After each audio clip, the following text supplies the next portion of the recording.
I'm going to defend every golfer listening right now. Some people have touch and some people don't. Like I've watched people get up and down from basically a trash can, and I've seen other people dig basements when trying to hit a little bump and run.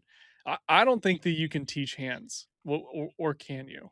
I don't know, Isaac. Here's the number that kills that excuse. So from 50 yards and in, golfers at every single handicap level are more likely to take 3 or more shots to finish the hole than to get up and down in two. Every level, including scratch. Nobody has hands. Some people just order better, if you know what I mean. No, I don't. What does order better mean? So your short game, it's not a talent contest. It's more like a menu. Pop, putt, bump, pitch, flop, and most golfers walk up to every single lie and just order the one shot that the tour pros are actually afraid of. They want to do the flop shot. They want to do the shot that actually doesn't fit the mold. So by the end of this episode, you will know the whole menu. You'll know what the data says about each option and why your hands were never the problem to begin with. So I'm thinking through like my menu, like every shot inside of 40 yards, really every shot inside of 80 yards, I just grabbed my 60 degree. So it's more of like a reflex than a decision at this point. Is that an issue? So I'll ask you an honest question. Of those shots, what are your other options? Do you even consider any other options or you just go right for it? Well, I don't really consider any other options unless it's like brutally obvious. I've got some data to kind of help back my stance up here. So the universal failure stat, which is going to be shot scope from shots inside of 50 yards at every single handicap level, golfers are more likely to take three or more shots to hole out than they are to get up and down at every single level. They're more likely to take three shots than they are to get up and down.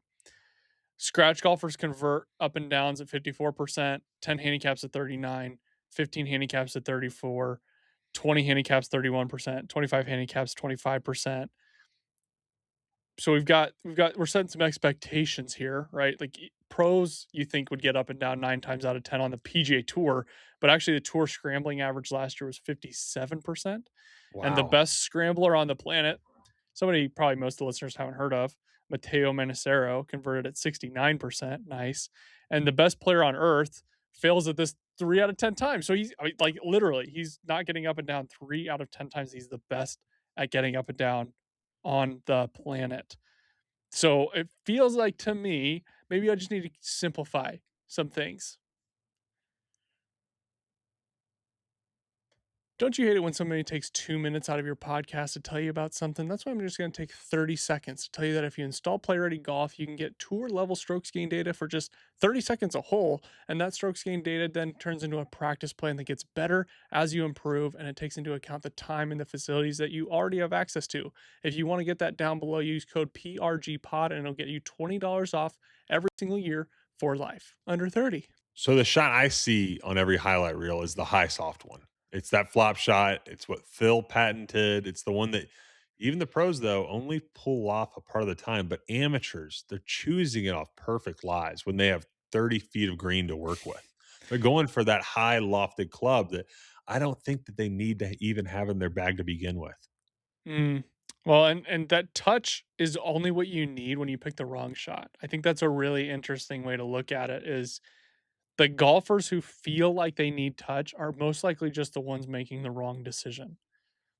Because really you just need touch on the really, really tough shots. And as we talked about 2 weeks ago, if you've got a tough shot around the green, all we're trying to do is just get it on the green. So pick the right shot and just get it up there.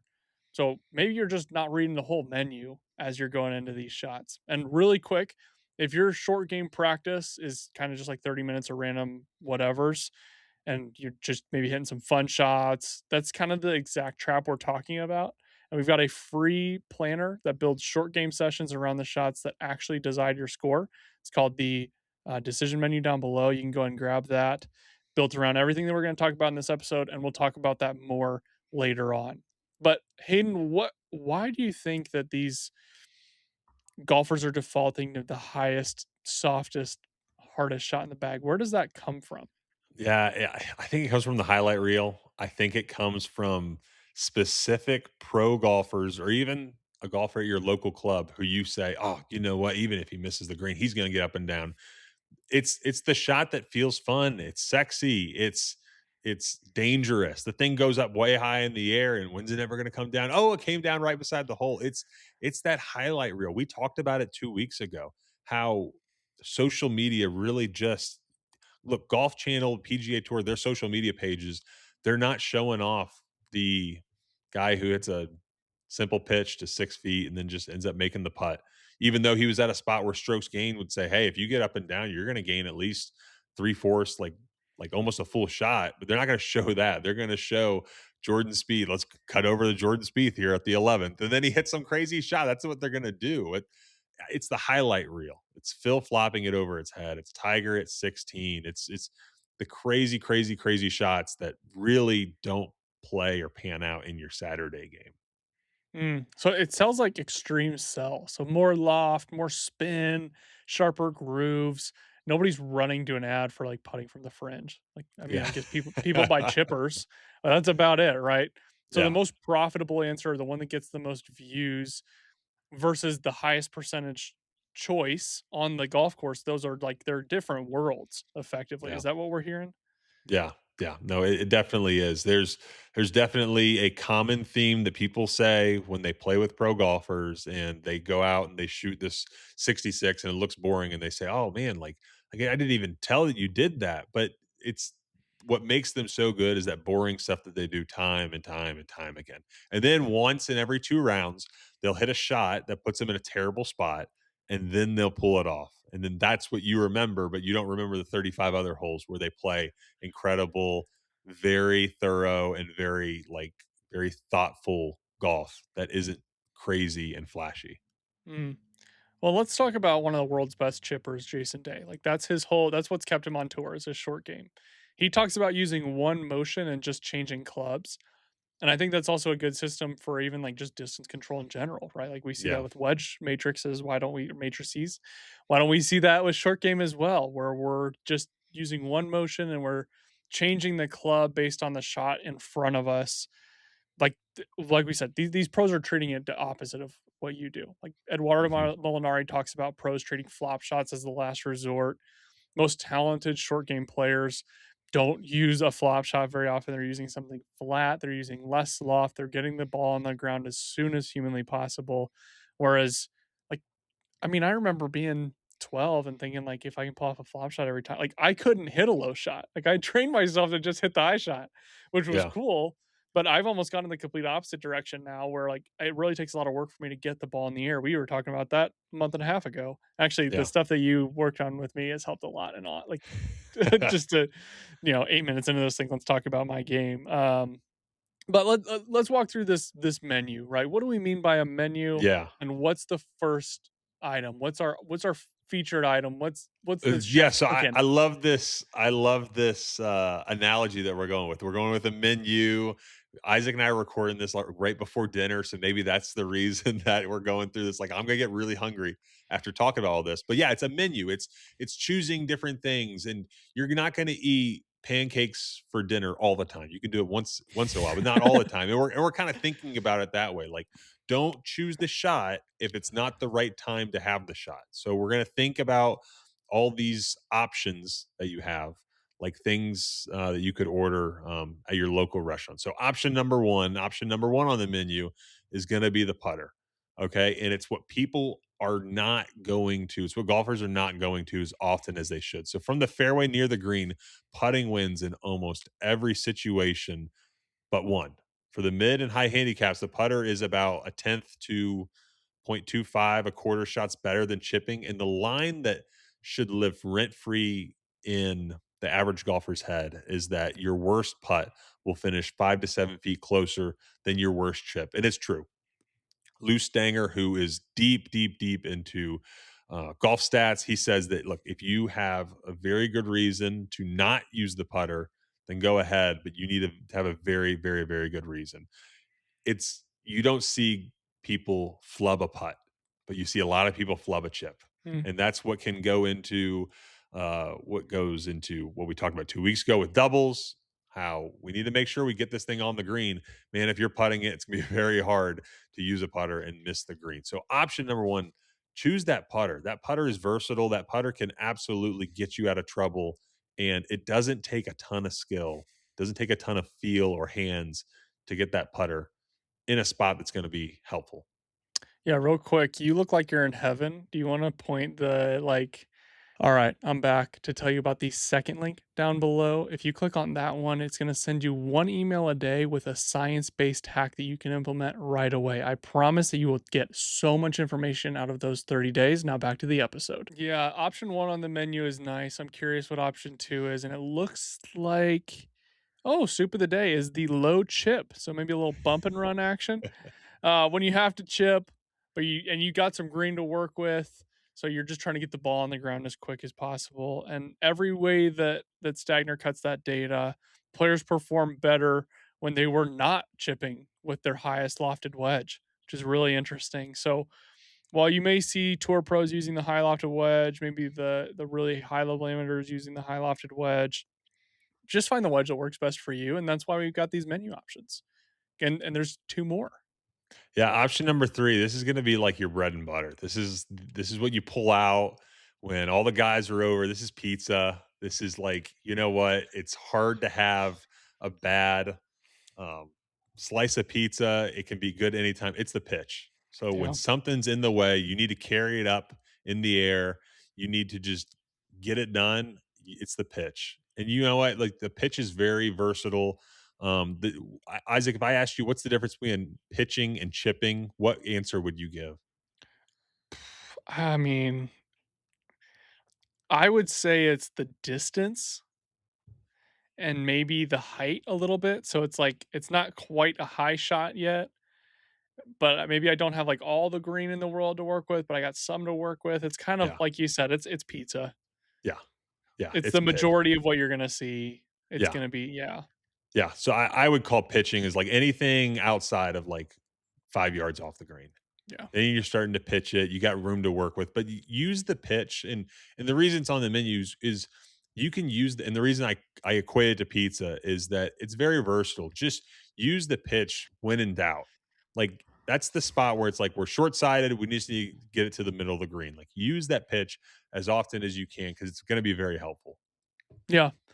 Well, and final thing on the menu is gonna be our emergency. This is the man. Options 1, 2, and 3 aren't gonna work. We're gonna go to the flop. I'm stopping at the gas station. Oh crap, they don't have anything good. I guess I'm getting a honey bun. I'm getting a honey bun, and oh, they've just got regular Coke. All right, we're gonna make the most of it. This is our emergency exit. Like we're not living here. We're not living on the fire escape, right? Like this is it's going to come out when it needs to. It's important to know how to hit for sure. Obviously, like this kind of similar setup is going to be how we hit a lot of bunker shots. Very open face, trying to get the club head underneath the ball quickly. But your margin for error is so much smaller here, and so we want to create as much margin as we possibly can. And option 4 on the menu, it's like, man, this is like cooking a very thin steak. Like, let's go, like you got very little time to get this thing right. And so Yeah. I've got this whole menu. What if I just want to like? What if I want to get something else? So like you can absolutely quote unquote ignore the menu, but 10 to 20 handicaps, they chip and miss the green entirely. They double chip 1.5 to 2.5 times around. And Lou Stagner, yeah, in his words, he says, getting cute when you're short sighted or decelerating, man, that blows you 1 to 3 strokes around. And so, yeah, if we want to ignore this menu, if we want to ignore like the baseline things that you got to do, flop, pitch, low chip, just getting it on the green. If you ignore that kind of stuff, you're just going to choose to hit the wrong shots in the wrong places. It's really Mm, going to hurt your game. yeah, I think we need to judge these green side shots by the worst possible miss. Right? Like I Yeah. remember my dad kind of guided me through that, saying like your worst putt is going to be way better than your worst chip, right? You kind of start thinking about that. I mean, I can even think of some like shorter greenside chips recently. Shout out to Colby that I made, but I did chip them. Uh, but it's because my worst putt was like, well, I'm probably only like 4 feet short because I can't really judge this. I'll just chip it. Um, But there's a ton of times where, you're putting from 10 yards off the green because maybe that's your best option. I can think of a guy I used to go on a Michigan trip with who would putt, like, if it was physically possible, like, putting from 50 yards off the green was sick. Yeah. The now that outcome's boring, the process of getting there is boring when you're putting from that kinda distance, but its miss is gonna be much better than flubbing a chip, right? Boring compounds, but beautiful donates. Put that on a throw pillow. How's that for a quote? Boring compounds, but beautiful donates. Isaac, I feel like we're heading into the part of the episode where we talk about personal experience. We talk about where this stuff really translates. And honestly, when I am caddying at the local clubs that I caddy for, and I am with higher handicap players, it is so often that they say, "Hey, I." On the first hole, I ask them, "Hey, is there something you typically chip with?" And 9 times out of 10, it's like, "Yep, I use a 60 pretty much everywhere." And unless it's a player that I'm caddying for, like, multiple times, and I really know them, and I feel like I have the space where I can kinda, like, talk them out of it, it's really difficult, and they're using a club that they try to fit the square peg into the round hole. It's like, "Man, you got 40 feet of green to work with, and you're hitting a 60?" And then, like, they'll say, "Well, what do you think?" I was like, "Well, I think you need to land this, like, 10 feet short of the hole." Like, if that's a hard shot, it'd be a hard shot for me. It's a hard shot for Scotty. It's not the shot that really fits the mold. So, one of the things that I felt like got me really good at short game was having a go-to chip shot, was having the quote unquote pitch, but something that was a very consistent trajectory, a very consistent club choice. And for me, it was a 56-degree middle to back of my stance. And depending on the lie, I very much knew what that spin would look like, what that rollout would look like, and I could very much pull it out Mhm. many, many, many, many times. And I feel like doing that with a higher lofted club for anyone that's a double digit handicap, I mean, it's tough. It really is tough. Like, I don't think it would be interesting to know what the sales of 60-degree wedges were like before Phil Mickelson. No, I mean, seriously, Mm. because I really want to, like, I really think that Phil doing everything that he did in the early 2000s very much created a overinflation of the desire and need to have a 60-degree wedge. Like, I Mm. really think that you can open up a 56 in a lot of cases and do many things that you can do with a 60-degree. I would actually completely agree with that. I think that's really interesting. Do you wanna kinda get into what to do with all this now? Yeah, I mean, obviously, with all this information and taking this onto the golf course, you just need to like hear this and learn that, like, a new mental mode, a new decision system, that's not going to cost you anything. That's not Mhm. going to be the price of new wedges. That's not going to be the price of a short game lesson with a coach. Having a new mental processing system, saying the things that are making you struggle like out loud, and then working on them is completely free. And one of the great things about chipping and putting is that you can go to a public golf course and you don't have to buy the access to the chipping green, the putting green. You can go and Yeah. do that, use your own balls. It's not going to cost you anything. So going through all of these things, we have this green side menu. Okay, we're going to have four different rules on what to do, how this can help you out. I'm really struggling right now. I'm sorry. Because I didn't write it, so I feel like I'm kind of going through it. How That's about super you? fair. You preview that green side menu. I don't know where I wanna start there. Straight a lot. I think that we got that. Okay. Well, we talked through the menu, but sometimes it's hard to decide, like, what do I need to get off the menu? Where do I start on this? I got the Cheesecake Factory in front of me. How in the world do I start on page 1? What am I supposed to how do I decide what I'm supposed to order by the time the waiter comes around? This is gonna be awkward if I'm the last one to order, or I can't figure it out, and I gotta skip me. Gosh, this is brutal. Uh, so rule number 1, flat out, Hayden, what do we think it is? It's just so we talked about, like, use that putter, but ask yourself the question, can I putt it?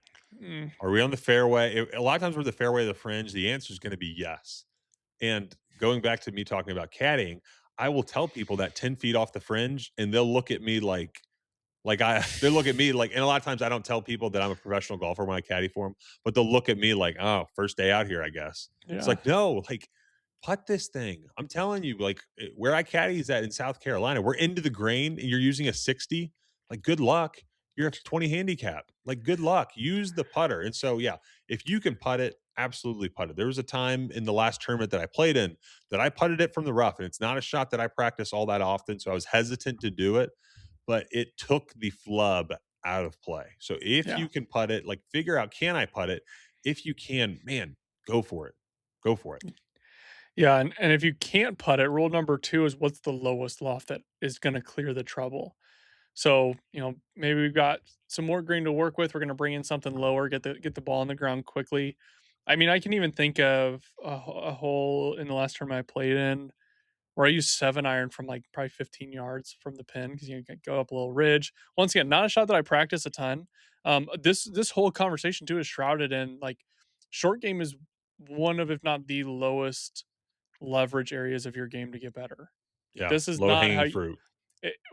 even then, this isn't how you're gonna go from a 15 to a 10, like, most likely. This is how maybe you're gonna drop a shot around, but short game should not be the majority of the time. It should actually probably be the least amount of time that you spend if you've got limited time to practice. Um, so that means that we're trying to get really, really good at effectively, like we talked about earlier, one shot with a couple different clubs. And so part of that is, okay, if I can't putt, what's the lowest loft? It's going to clear the trouble, land, let it roll out like a putt. And this, once again, gives you a really big margin for missing. I will add in there, if you've got really hot irons, be careful with this because it can kind of pop off of there. Yeah. But learn your tendencies. Go spend 10 minutes hitting the same chip with 4 different clubs and figure out what works best and kind of go through that process. So we're trying to maybe get at least half the shot rolling in this scenario. Yeah. Now what's kind of our third rule here? Yeah, rule number 3 is use that pitch, but only use it if there's something in the way. Only use it if we're covering a bunker, if there's a sprinkler line that allows us or that makes us hesitate from using a putter.